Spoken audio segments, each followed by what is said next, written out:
Hey everybody, so today I wanted to show you guys a tool that I made for historical fencing, and what we're really looking at is how to gain an advantage over our opponent. So most of the time when we're attacking, whether we're in the middle of a sequence that's happening, or ideally when we're in the preparatory phase of the engagement where we're just trying to figure things out prior to entering with an attack of some kind, whether it's a defensive one or an offensive one, or maybe a counterattack, we want to have some sort of advantage over our opponent, kind of like a reason why. It's really answering the why question of when to attack or when to get something off. And it really breaks down into these four key advantages that you can have on your opponent. And this is not complete, but I think this really sums up the majority of situations that you're going to have in historical fencing come up.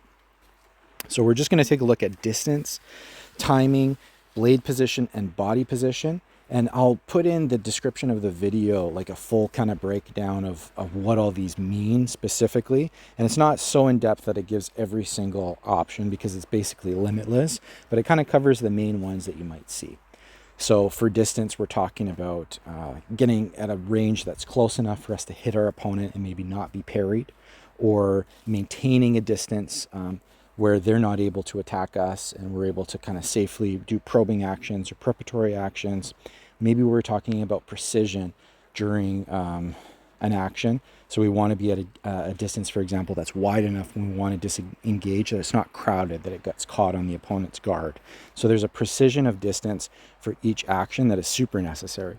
When we're talking about timing, it can be timing attacks. So like maybe you're timing a step, or especially looking for a weight shift as the person transitions from maybe going forward to backwards, where that's a great deer in the headlights moment to hit somebody.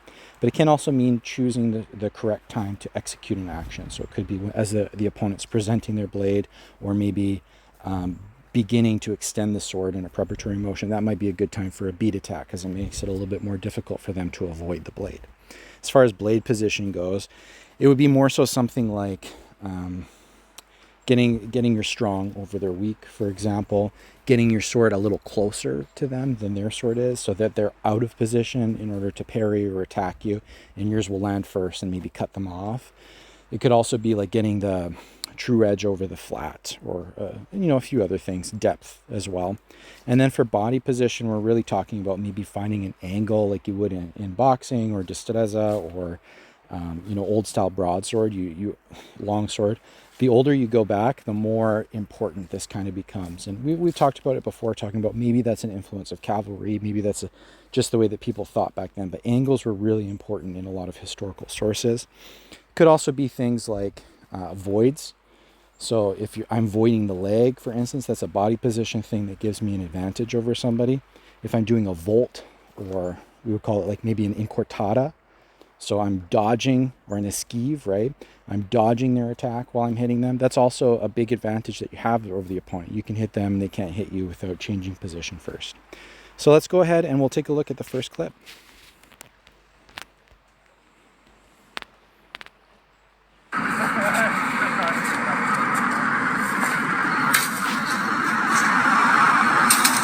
Awesome. So what are we really seeing there? I slowed that clip down from the get-go. So there's a few things that I'm doing, but the main error that I think my opponent makes here is one of distance. And that's most of the errors that you see in fencing, and most of the advantages that you're going to get in fencing are usually distance. So what I'm doing here is I'm doing little steps forward, where I'm breaking up the rhythm. So you can see my lead foot step, step, and then I hit, right? So I'm pushing my arm forward. I get a little bit of a blade advantage over him. So I end up seeing, you can see that I get strong on weak here. He's a little bit delayed in doing it, so there is some measure of timing. Like I'm especially hitting him as he's kind of stopped. So he plants his foot there, and that's when I know it's a good time to hit. So there is an element of timing there. I've crept up at a distance where I can hit him, where he's too slow to parry, right? And I end up with my blade in a good position. But I think the main error I would say in that one was distance. There was an element of timing in blade position too. Let's take a look one more time. Basic cut with opposition. Okay, so for the next one, let's take a look here. This is a different video.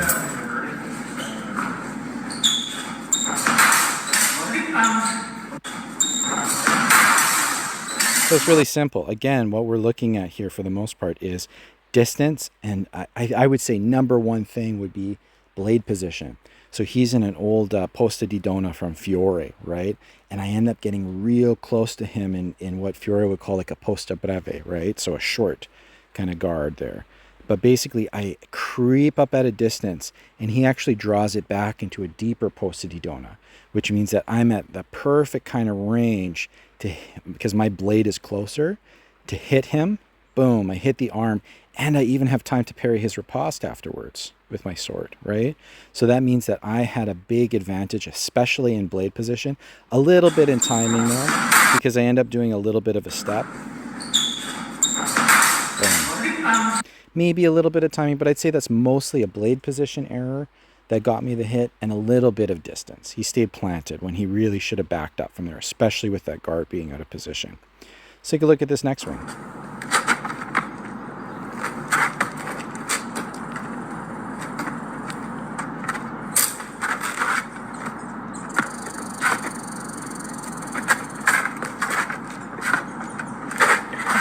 Good. So I kind of get him desperate there. You can see as I got him pinned against the wall, he can't really step back at that point. So he does something a little bit desperate, and he ends up going for my leg. So what I do is two things. Is there is an element of timing there. You can see quite early into his attack, I start my counter. I start moving forward before his attack is fully developed. And then I also make a defensive action by withdrawing the leg. So that's using blade position, body position, and a little bit of timing. It's less so on the distance there. And then this last video, I think, really encapsulates all of them into one single action. So let's take a look here.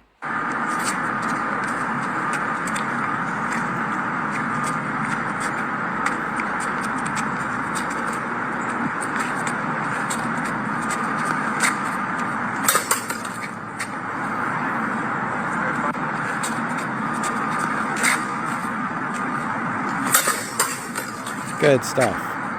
So what I did in that sequence there was I initially got an advantage. I could see he was pushing me forward. So what I did immediately was I stepped off the line to the left. I stepped back first, so I maintained the distance for a little while where I was safe, maintaining distance. From there, I get the advantage by stepping off to the left. So now I have an advantage in the angle, because he's still not oriented to the correct way. And that also means that as his blade comes in, I have a dominant position to kind of close out the line. So my line is already closed out. And what I'm able to do is get my strong on his weak there by doing a counterattack. And really a counterattack is almost like a sped up parry riposte, right? So I'm positioning my hilt in front of me as a parry would. And then all I'm doing is pushing the hands out and squeezing the fingers to counterattack him to the side of the head. So I end up with a nice dominant strong on weak position, and maybe even a little bit of true edge over the flat. I can't quite tell. And strike him in the head. So I'm in a good position there. And then also use timing. So what we see there is maintenance of distance. I get an advantage from body positioning. He attacks. I get an advantage in blade positioning. You can see a final, actually, that's a good example of distance. I take a final step back as I do it to really lock in my fort over his fort. Otherwise, we might have crashed into each other fort to fort. And I got the fort on the weak, so that helps a little bit. And so you can see all of the different advantages there. Timing, it's a counterattack. Start that early. Distance, step back. Body position, step to the left, and blade position. So that's kind of the ideal scenario. And, from there, there's not really anything that he can do. And even at the end, I end up taking a dominant position with my pommel over top of his arm. And so that's kind of locked out the scenario. So there, I hope that kind of helps you guys. Again, get as many of these as you can, as many advantages as you can, but always have a reason why you're going to do what you're going to do. That comes down to the timing, body placement, blade placement, and also some of the distance. But always have a reason why you attack.